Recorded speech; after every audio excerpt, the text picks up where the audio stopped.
The May 2019 federal election in Australia was touted as the climate change election, and people were raving about it for weeks.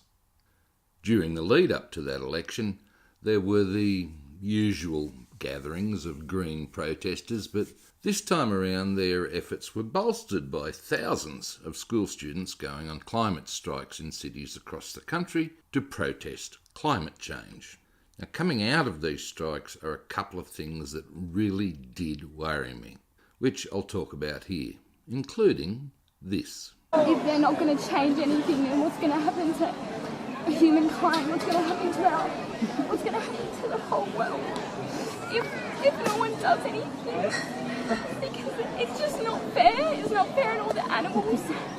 It's not fair on the climate. It's not fair, and we need to find new politics.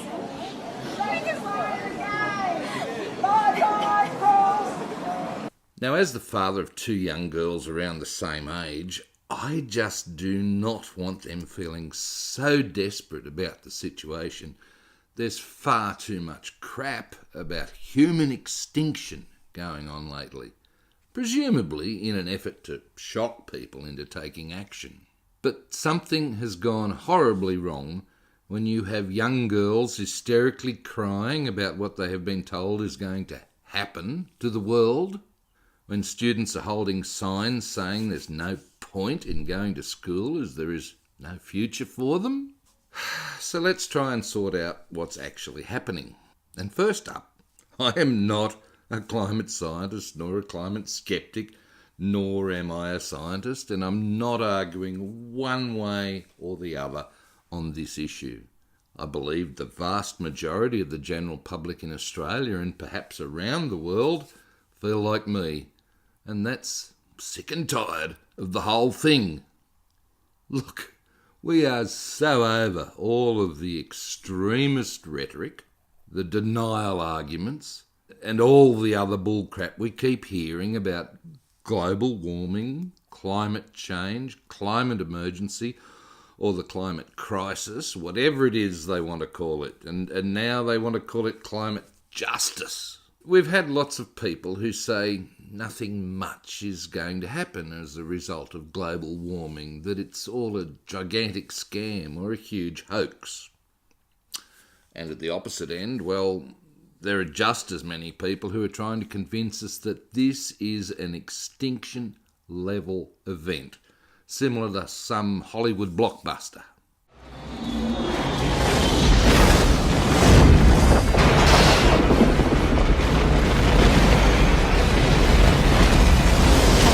Well, to those people, I say shame on you. Maybe by pushing these horrible world-ending messages, you people are partly responsible for the nihilism and high youth suicide rates in our country today. Did you ever think about that? Because this climate crisis, or whatever you want to call it, is nowhere near being an extinction-level situation. The problem with this climate change stuff is that no normal person has any idea what the proverbial is going on with all of this. How the hell are we supposed to work out what is going on when activists and political interests are just so involved in the debate, when even scientists cannot agree to what degree global warming is man-made, when there are so many conflicting viewpoints being presented, and of course the trolls are climbing all over the climate bandwagon. And then you want us to sensibly vote on the issues? Funny joke if it wasn't true. So in this video, I want to try to present a balanced, reasonable viewpoint on the whole climate change issue by seeking answers to a few questions that perhaps even a normal person can hopefully understand. So first up, question 1, is the climate changing? And the answer to that is yes, a definitive yes. But I know I'm going to upset a few people by saying that it always has. Look, nature has always undergone cycles of natural change from hot to cold and back again.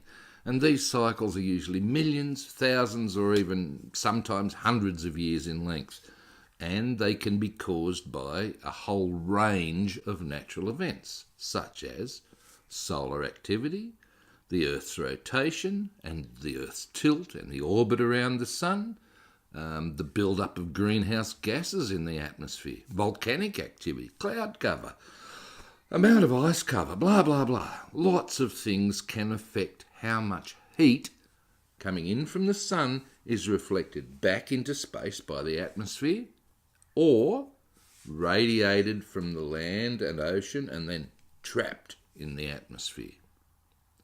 Now, climate can also be affected by man-made or anthropogenic factors such as burning fossil fuels, deforestation, land use changes, livestock production, yes, those cows, watch out for them, fertilisation of ground, waste management, and all of our modern industrial processes and so on.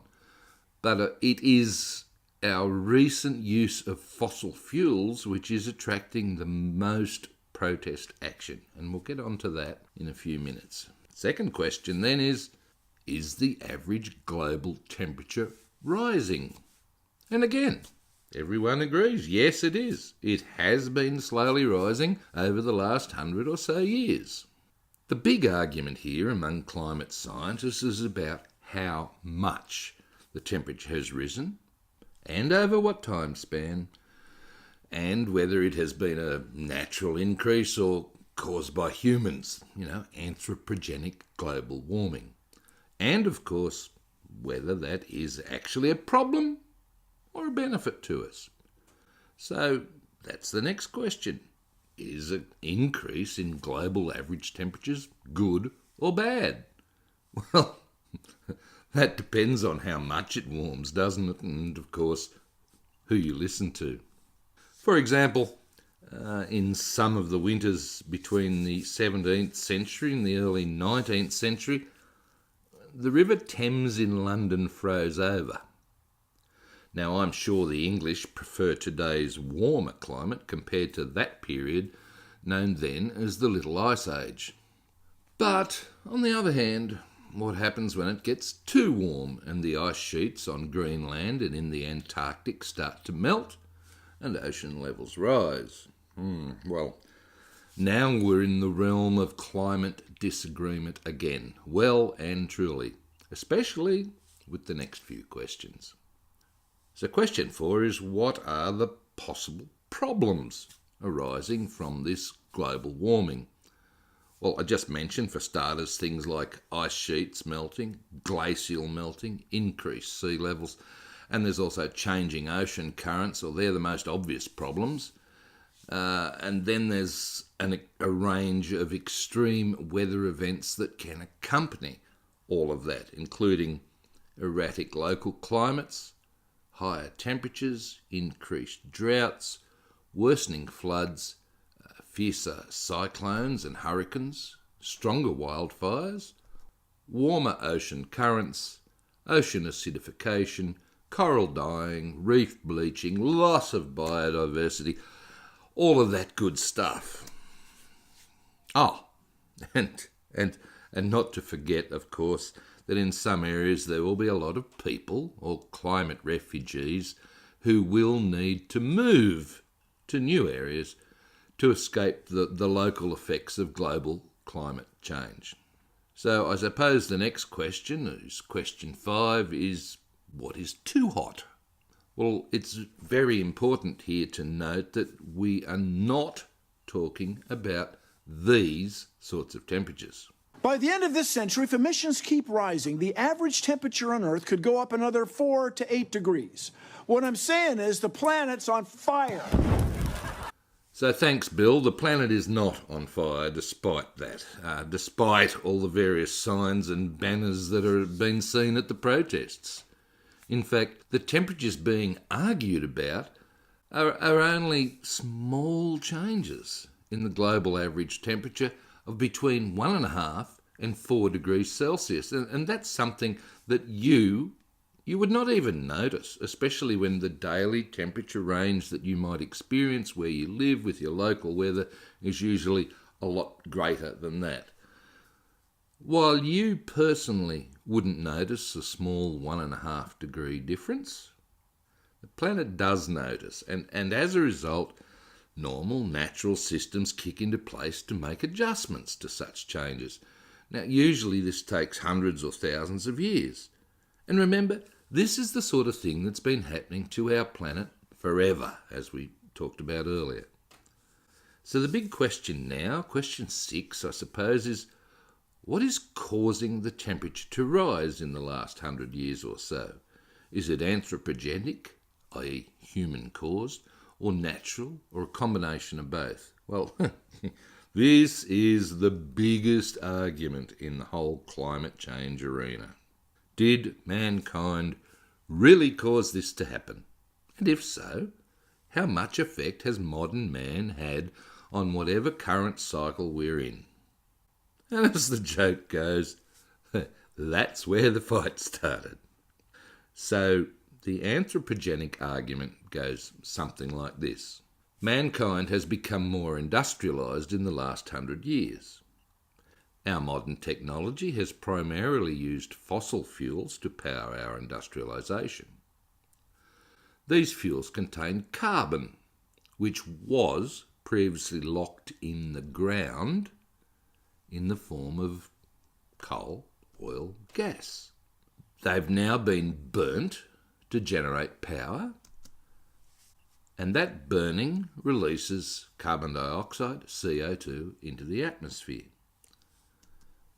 Some of that carbon dioxide has been returned as part of the natural carbon cycle, but there is now a build-up of additional carbon in the atmosphere. Additional carbon dioxide in the atmosphere.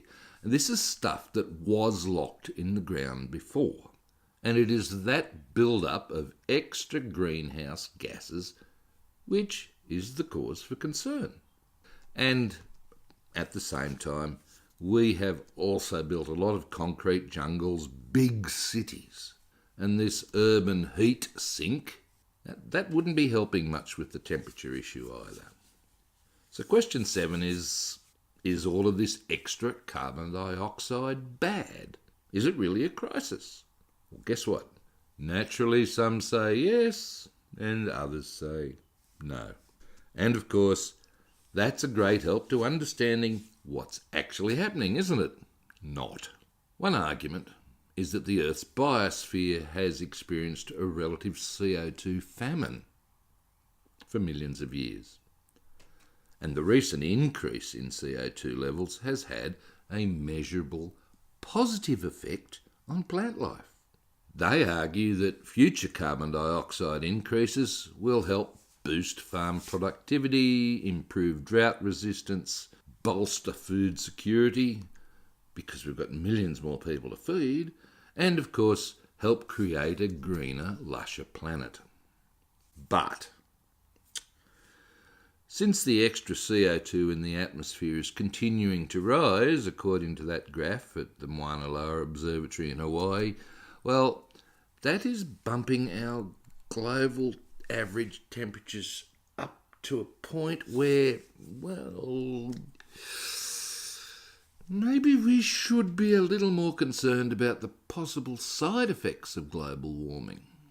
You know, those things I mentioned earlier, such like ice sheets melting, increased ocean levels, erratic climates, droughts, stronger storms, worsening floods, all of that good stuff.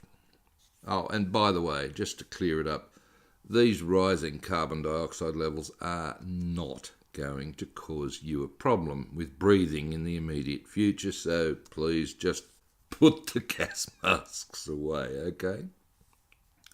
So with all of this going on, and everybody knows about all of this, why is there so much disagreement? Well, we don't have enough time to go into all of that, I'm afraid. I mean, the world is about to end, remember, and we've only got 12 years left, according to US Senator Alexandria Ocasio-Cortez, who, in January 2019, said, "The world is going to end in 12 years if we don't address climate change." Now, to be fair to AOC, she didn't dream that up herself. It did come from the IPCC, or the Intergovernmental Panel on Climate Change. But that 12-year theme has certainly found its way into the current culture. And if you do enough online research, you'll find hundreds of videos debunking global warming predictions, and equally hundreds of videos defending them. The big question is why? Whoever you want to blame for what's going on, there's only one real question left now that needs answering.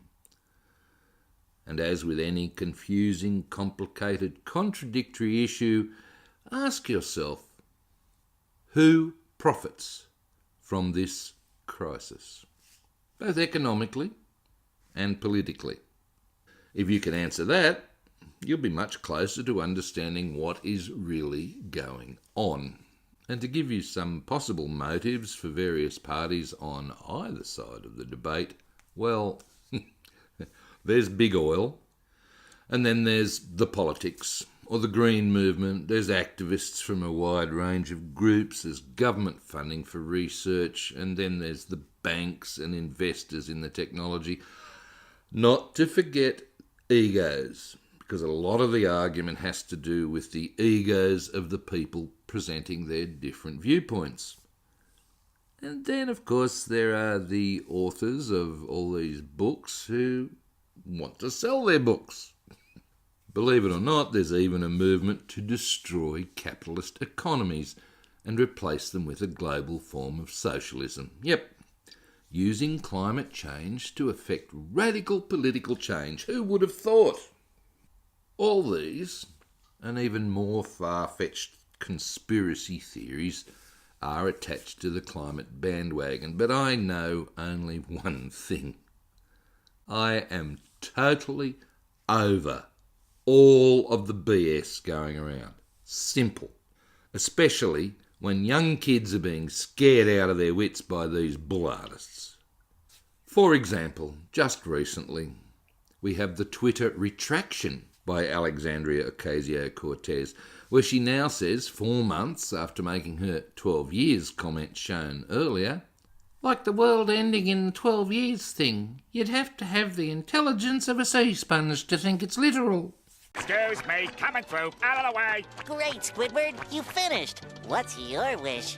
My wish is that the people of Bikini Bottom will stop paying any attention to the inane dribble that is constantly streaming out of this dunderhead's mouth. Meanwhile, back at the ranch, in this country, no one is protesting or even asking about what might possibly happen here as the result of this climate change. I don't know about you, but, I really want to know what it all means as far as the country I live in is concerned, okay? Because whatever happens here in Australia, where I live, will be different to other countries. Whatever happens here will require different approaches on how to manage and minimise and or solve the crisis, which, in turn, will hopefully benefit the rest of the world at the same time. So, how does climate change affect us here in Australia? According to the Aussie School Climate Strikers, their solution to climate change is threefold. First is to stop Adani, the second one is no new sources of fossil fuels, and the third is to convert Australia to full renewable energy by 2030. Quick side note here. What actually happened to the list of demands that was suggested by the creator of the School Strike for Climate movement? You remember that Swedish schoolgirl, Greta Thunberg? Yeah, whatever happened to her original suggested demands? back to the Aussie school climate strikers. Who came up with that lame agenda for Australia? And how can that alone save the climate? Look, you guys have not really done enough research, have you? I mean, good on you for going on strike and all of that and standing up for what you believe in, but you haven't done the research. Sorry, guys.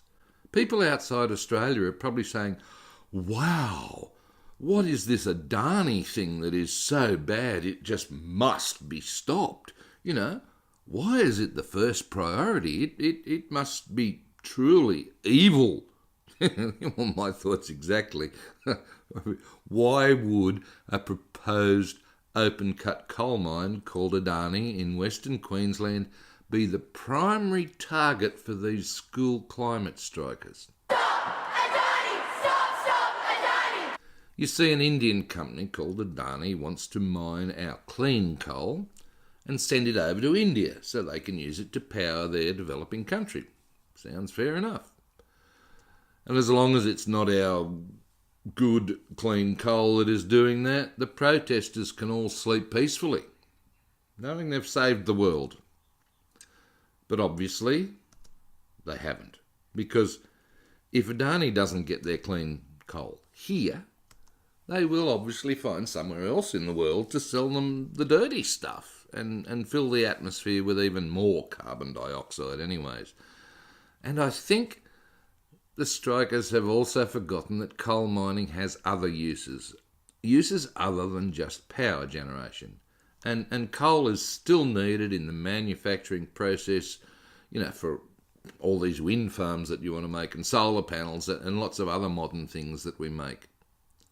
And speaking of modern things, what about the effects of cement on the planet too? You know, all of the minerals used in cement production contain carbon, which unlocks, releases CO2 into the atmosphere when it's processed. But I don't see too many people protesting about cement. We'll come back to coal. I think you've forgotten about the billions of export dollars Australia misses out on with that coal. And then you want us to meet huge targets for emissions by 2030 when you kill one of the better income streams that we have as a country, which we're going to need to be able to pay for the targets that you want? To coin an old expression. Please explain. And please don't worry about the thousands of other Australians and their families who will now be unemployed if the whole project gets scrapped. Yeah, look, you know, they won't be able to sleep too peacefully while they struggle on the unemployment queue. And yes, that has happened already in other countries where coal mines have been shut down. And of course, your final demand is to move to 100% renewables by 2030. But we do not have a steady source of base load power in place to replace all of those coal-powered stations that you don't want anymore. So I can only ask, how can we as a country afford to pay for all of that right now? Let me think. The simplest way to afford it is maybe the government can borrow. Go overseas and borrow a fortune, and then we can achieve such a target quite quickly, quite rapidly. And you and your descendants can pay it off over the next 100 years or more. How's that sound? You've got to love intergenerational national debt. Good stuff. But I'm also not an economist, so I really have no idea on that either. But no, somehow I'm pretty sure that's not going to be acceptable either. Maybe we should look at some real climate action Australia can possibly take. Let's start by, how about making nuclear power legal in Australia? You did know that this form of power generation was banned here back in 1998, don't you? So let's make that legal again. And then, well, we don't have to worry about CO2 from power generation anymore. And then we can use all of that world-class uranium we have access to. But I already know that this isn't going to happen either, as nuclear, well, it's not classed as renewable, so it won't qualify.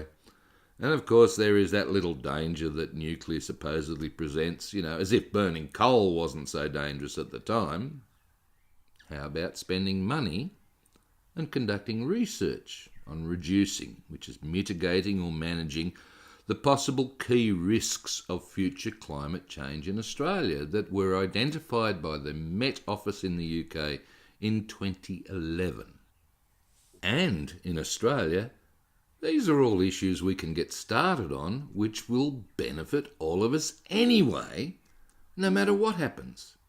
So the first one they identified was water resources, and that's always been a problem in Australia.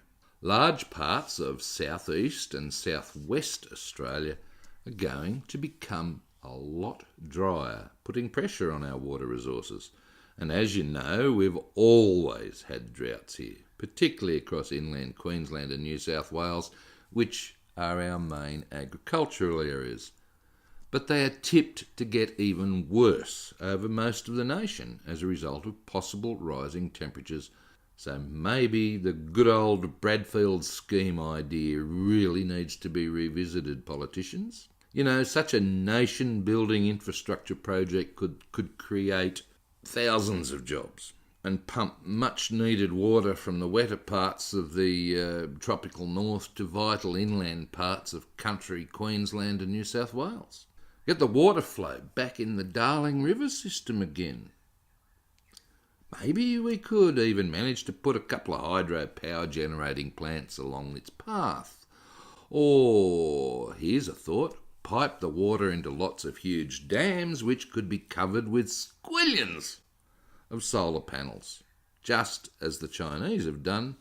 And not only will that help to reduce evaporation, the solar can service the power needs of the local communities nearby. Now, speaking of dams, quick quiz time. When was the last big dam built in Australia? Well, apparently almost 35 years ago, so why have there been no new dams since then? If we start now, we could probably take advantage of the 5% increase in rainfall that's tipped for the northeastern part of the country as a result of climate change. But if you were to ask any of the organisers behind all of the election protests, I'd pretty much guarantee that any or all of those simple suggestions would not be viewed favourably by their green lobby groups. So what are we going to do? So let's have a look at coastal impacts from sea level rise. Several studies suggest that sea level rise and storm surges would increase coastal flooding in Australia. In fact, up to 226 billion Australian dollars in coastal assets, buildings, roads, that sort of thing, are potentially exposed to inundation and erosion hazards if the sea level rises just 1.1 metres. Since most of our population lives in coastal areas, you should be asking what, or even if, we are going to do anything about rising sea levels down under. Surely a sensible first step might be to legislate that any new construction must be at least 2 metres above the current highest tide levels recorded in the area. That might help down the track, and at the same time, it would help preserve absolute beachfront areas for genuine public use. Now, the third problem identified by the Met Office was storms and severe weather. Increases in drought, heat waves and fire conditions have already been observed in Australia. These are projected to increase further across many areas of the country. So until we decide to undertake proper and regular backburning and proper ongoing management of our forest resources, our forest fires will only get worse and cause more damage, especially when they're near urban areas. Tropical cyclones may also become more intense, although they're predicted to be fewer, but they will track further south. That means if they make landfall near the more populated areas to the south, increased damage is likely. So what can we do to limit the effects of those on the country? One place to start thinking about more seriously is our future population policy. How quickly we want to grow, where these people are going to live, the infrastructure they need, and how we can supply that. How are we going to feed them and water them and look at the issues around public health, because most of us live in areas that could be directly affected by climate change one way or the other. And now, some other ideas from the non-scientist. So, why is there no government rule demanding that all new buildings be completely fitted out with a solar system? The water heating, the solar panels, inverters and batteries to take advantage of the sun whenever possible. Now, for that matter, why do we still allow people to burn wood for heating? Have you ever been in a small country town where all you can smell at night time in winter is smoke? And since we have so much coastline, why the heck aren't we, Australia, leading the world in either tidal or wave power generation? Why do we continue to chop down the one thing that can convert CO2 back to oxygen through photosynthesis? It's just stupid. Look, deforestation also affects the amount of water vapour in the air, causing yet another greenhouse gas effect. Meanwhile, the super smart among you may also realise that deforestation is also thought to be a possible cause of the little ice age just a few hundred years ago. So how can it now be responsible for global warming? Well, it all depends on where it happens in the world. Can you see why we have a problem, Houston? Anyway, why aren't you demanding we plant more trees? It seems that could make a huge difference to reducing those built-up CO2 levels in a pretty short time. Maybe. But we literally need to plant zillions of them to make any sort of difference. Remember that. Now, as I said, I don't really know because I'm not a scientist, but they all sound like great ideas to me and surely could help even in some small way in reducing the amount of CO2 in the atmosphere. And they are all something that we can do about the situation here in Australia. And about those farting and burping cows, yes, that is legit. They are quite a significant contributor to the greenhouse gas problem around the world. But if you think that I'm going to go vegan and not eat meat to help solve that little problem, then sorry, it's just not happening. Aussies can be pretty clever at inventing things, and maybe the Australian government can invest in more research to develop future renewable power technologies that can benefit us and the rest of the world. Would that be an okay use of our money? Could hope so. So there you go. There's a whole heap of actions that we as a nation can take on the issue of climate change. Approaches that are common sense, non-alarmist, and not presented in such an emotional way that my daughters are going to become hysterical about their future. And I'm pretty sure there are plenty more actions that we can take about addressing real climate issues other than protesting over one damn coal mine. Strangely, remember, Stop Adani is also the message the Australian Green Movement has been pushing for years. Stop Adani! Stop Adani! And again, considering the main demands of the original school strike movement by Greta Thunberg bear little or even no resemblance to the stated aims of our Aussie School for Strike climate movement, I'm thinking they were deliberately taken way off track and their cause was seriously hijacked by several other lobby groups.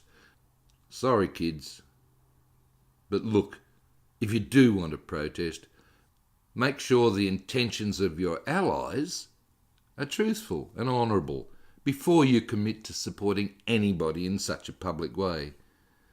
For now, why don't you protest to achieve bipartisan support on some measures like the ones I described above?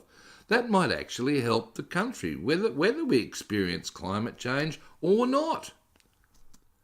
Whatever happens, or doesn't, mankind has always shown a remarkable ability to adapt to situations as needed. Climate change will probably be no different, especially since we do have some time to deal with it, despite all this extinction carry-on. It's not like it's going to be Armageddon.